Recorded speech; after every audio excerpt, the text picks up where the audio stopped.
office. Pero naana na siya PR, ready to kuan na siya for forward.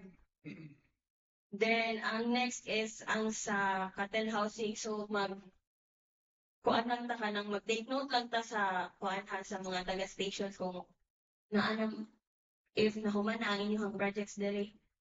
So, construction of cattle housing sa USF, 1.5 million. Naana siya yung POW and DET. Nara ko sponsor. Ako ang i-provide ko og kanang link ay kung asa i-upload ang katong mga scan copy na approve kay para reference din yung pagkuha sa kuan pagduma sa EFA. So, mo ni siya construction of cattle housing.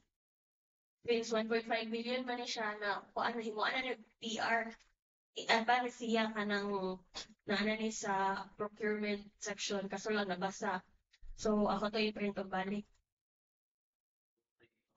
Wala pa ni siya ang 2026 or kaya wala pa yung mga EFA.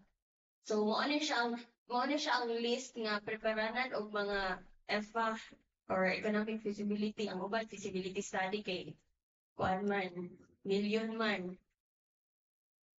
So, to siya, construction ng cattle housing sa USF. Nahuman na ang kuanan niya POW o DED. Then, ang construction of poultry housing and construction of swine housing sa USF gihapon, 1.5 million o 1 million.